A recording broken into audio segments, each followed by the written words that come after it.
Bonjour tout le monde et bienvenue sur la chaîne. Dans cette vidéo, on va faire un tour de tous les produits Pat McGrath que j'ai testés cette année. Je pense que je les ai tous mis, mais j'ai pas inclus des produits lèvres parce que je ne suis plus sûre si je les ai découverts cette année ou en 2022 déjà. Donc je préfère ne pas les mettre, mais voilà, ce sont des produits qui sont bien.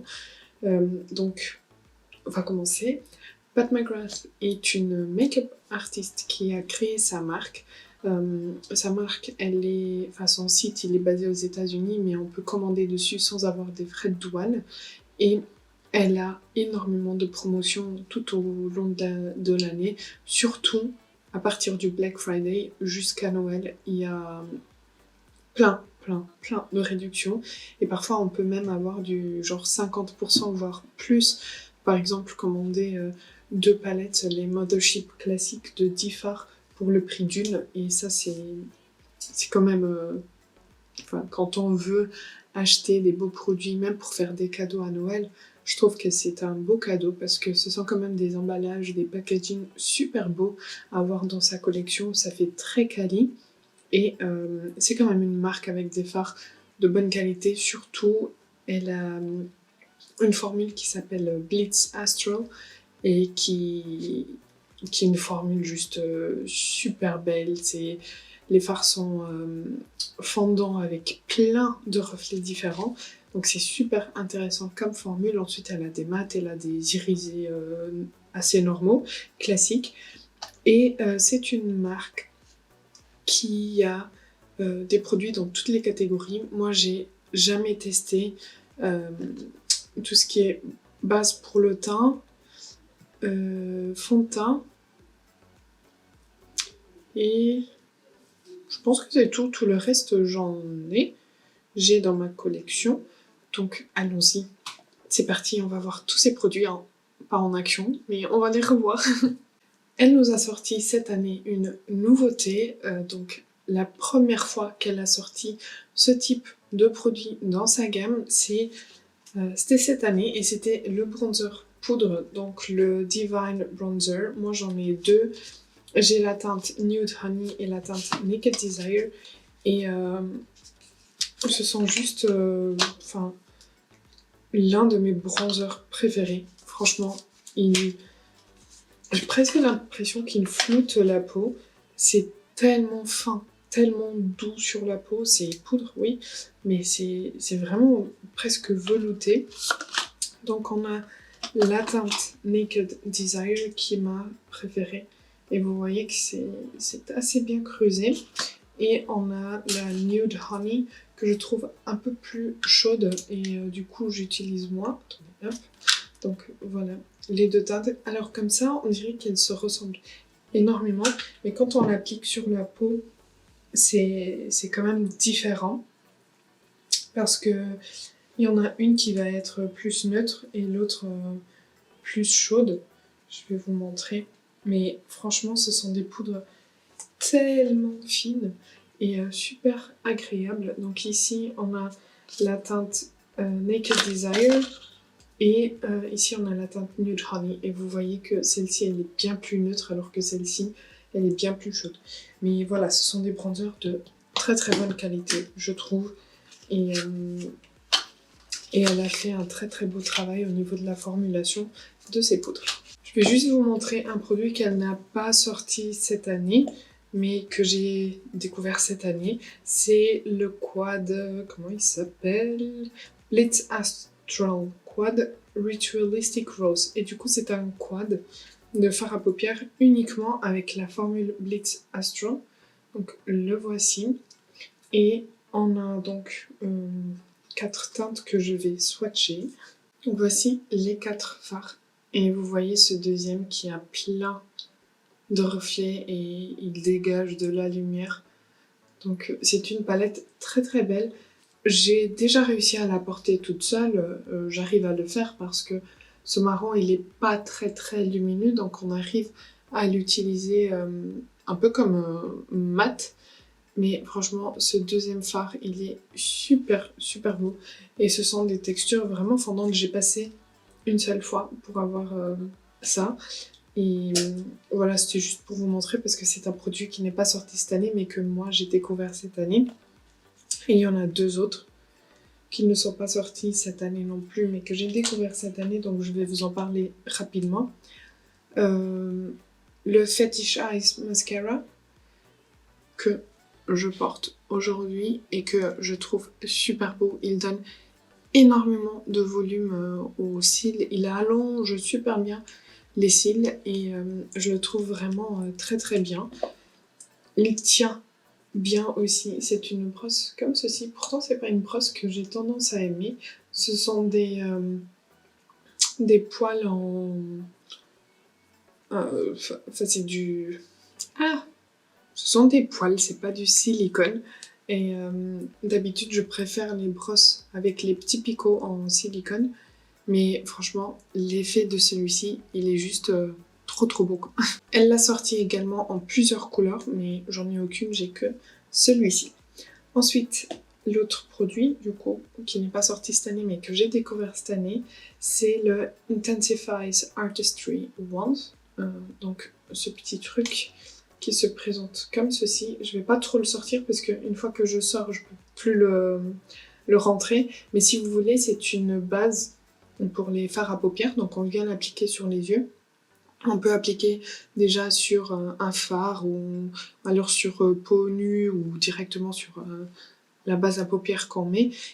Et ça va juste faire en sorte d'intensifier le rendu d'un fard.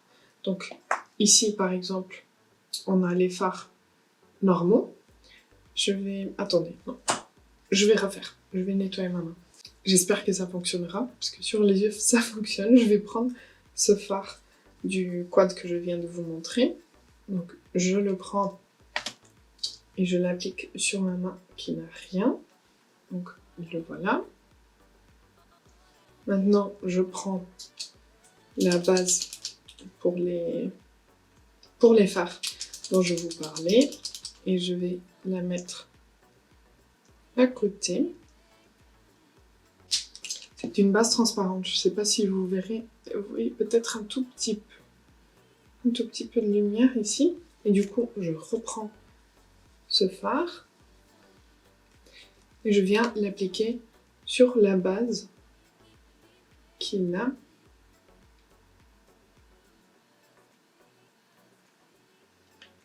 Et voilà, vous voyez, ça devient un peu plus opaque, ça devient plus fort. Je ne sais pas si vous voyez, ça se fond mieux. Je ne sais pas si vous arriverez à voir les textures, mais c'est plus fondant et c'est plus intense. Après, je trouve que ça ressort quand même assez bien en caméra, mais en vrai, je vois qu'avec la base, c'est plus fendu et c'est plus intense au niveau de la lumière. Et le côté très positif de cette base, c'est que on réduit significativement les chutes parce que comme c'est une base collante, ça va faire coller les fards dessus et il y a moins de chutes. Un autre produit qui est sorti cette année, c'est ces blushs en stick. Donc le Divine Blush Legendary Glow Color Balm. Moi j'en ai un en teinte Divine Rose. C'est pas un blush que j'adore parce que je trouve qu'il perd un peu en intensité, mais on peut assez bien le moduler. Et par contre, il tient. Il tient en dessous d'une poutre, il tient super bien. Mais une fois qu'on le travaille, il s'estompe et il s'estompe bien. Donc c'est un produit que si on veut avoir... vous voyez, si je le travaille, il commence à s'estomper et à devenir bien plus clair. Et ensuite, avec la poudre par-dessus, bah, on voit quasiment rien. Donc il faut en appliquer un peu. Mais c'est une texture que j'apprécie. Je trouve qu'il tient en dessous de la poudre quand on en met pas mal. Et on le voit assez bien. Et moi, j'aime bien l'appliquer avec ensuite un blush poudre par-dessus. Je trouve que ça fait beau. Mais voilà, c'est pas mon blush un peu texture crème que je préfère. c'est pas mon blush préféré. Elle avait sorti la collection Passion Fleur et l'un des produits, enfin l'un des articles de cette collection, c'était un quad pour les yeux que j'étais bien déçue. C'était au même moment que le blush.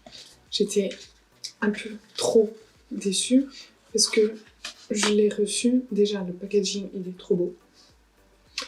Mais je l'ai reçu cassé. Je pense que vous voyez que c'est un peu le bordel. Ce fard était complètement brisé alors que c'est juste le fard le plus beau de la palette, selon moi.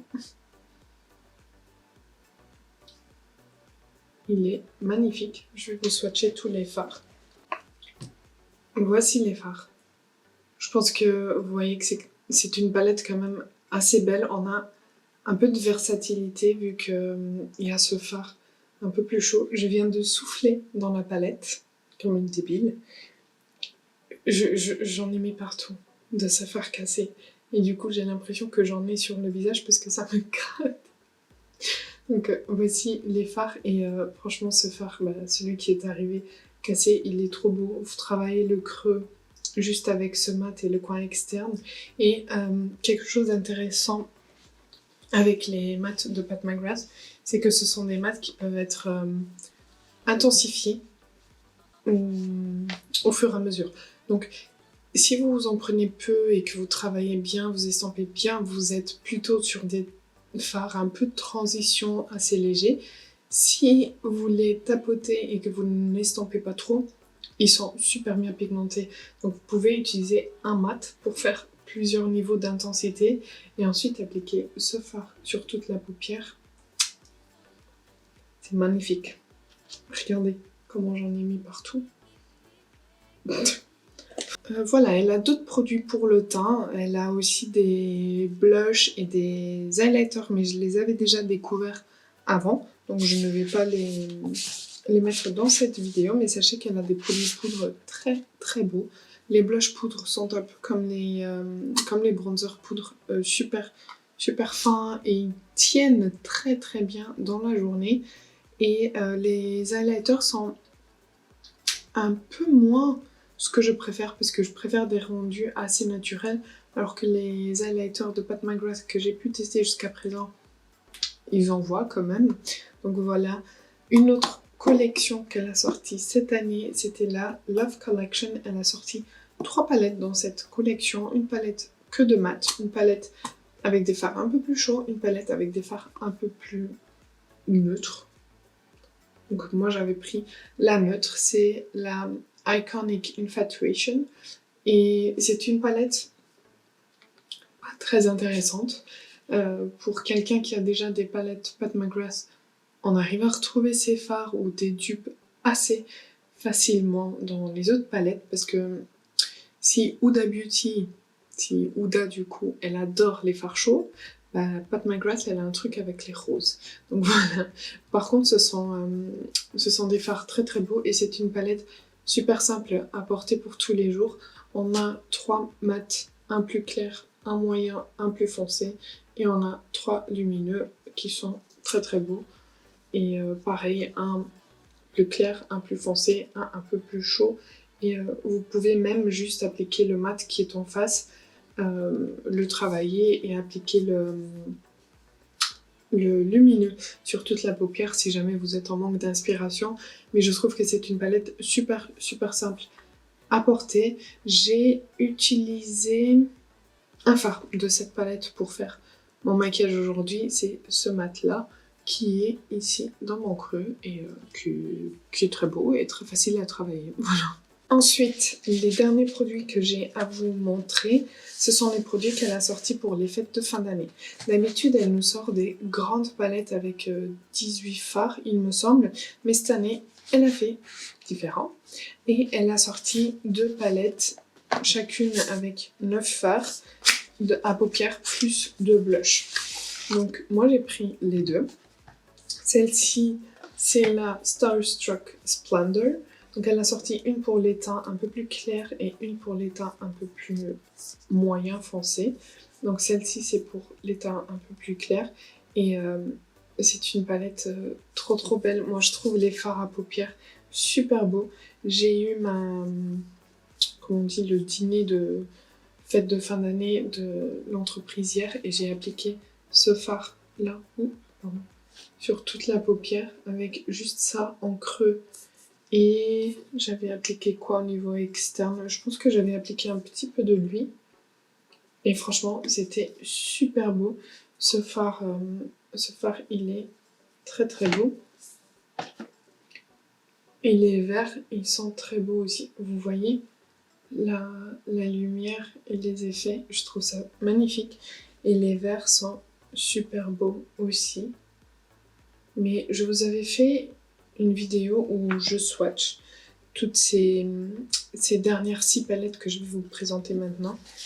Parce que j'avais acheté 6 palettes d'un coup, donc je les avais toutes swatchées pour vous. Et ensuite, on avait 2 bronzers qui sont... bronzers, rien du tout. Des blushs qui sont des textures super fondantes, comme je vous disais.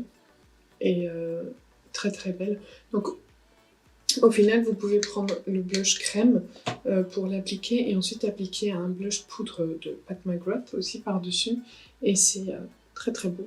Donc, comme je disais, elle en a sorti 2. Elle a sorti celle-ci qui est pour les teints plus clairs.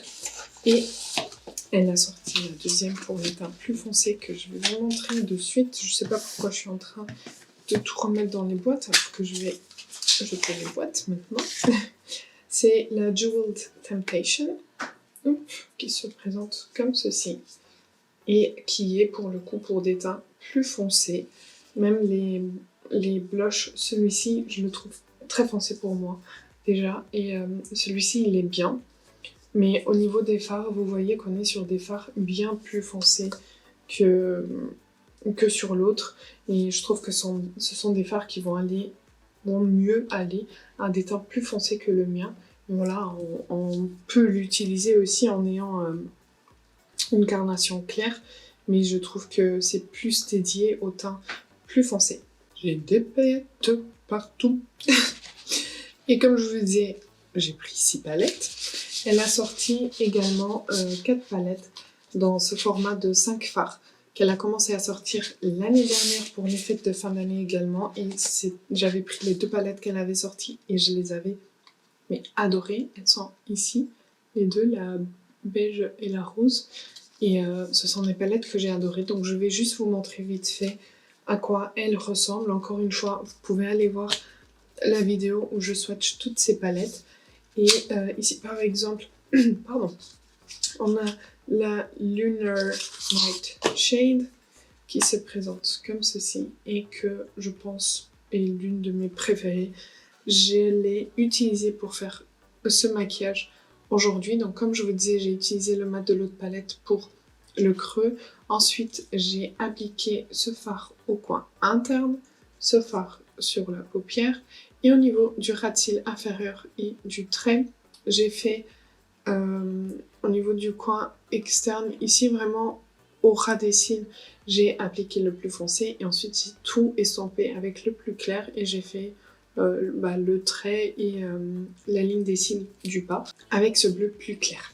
Ensuite, on a la rose qui est la Sunset Romance et que je trouve super facile à porter. Pareil, c'est une palette pour tous les jours, super pratique à porter avec soi, qui présente quand même aussi une bonne versatilité parce qu'on a un mat assez neutre, un mat un peu plus chaud et on a aussi des lumineux qui sont assez neutres je trouve. Celui-ci, il est un peu rose orangé, très intéressant. Ensuite, on a celle qui a le nœud de papillon rose, non pas rose, violet, qui s'appelle Bordeaux Bliss et que je pensais allait être ma préférée, mais en fait j'ai été un peu déçue parce qu'elle n'a que des lumineux. Après, ce sont des lumineux assez beaux, mais voilà, c'est un peu plus difficile de porter toute seule, mais c'est pas ma préférée. Et la dernière, la dorée, donc la Bronze Ecstasy, qui se présente, j'arrive pas, comme ceci, hop, et qui est très très belle et très nude portable pour tous les jours. Donc voilà, voilou pour ce que j'ai découvert cette année avec Pat McGrath. Donc voici pour cette vidéo, j'espère que ça vous aura plu. Je vais très rapidement faire le montage de la vidéo parce que je ne sais pas si vous vous en rendez compte, mais là on est vendredi 15, il est 17h16. La vidéo doit sortir dans 45 minutes, même pas. Ce sera pas possible, donc elle sortira un peu plus tard. Je m'excuse. Enfin, je vous demande de m'excuser. Je pense que ça se dit pas. Je m'excuse en français. Mais voilà. Je vais faire de mon mieux. Je vais travailler très très rapidement. Et ça sortira à l'heure à laquelle ça sortira. Je suis désolée. J'espère que ça vous aura plu. Si ça a été le cas, n'hésitez pas à liker la vidéo. Abonnez-vous si ce n'est pas encore fait. Et on se revoit dimanche.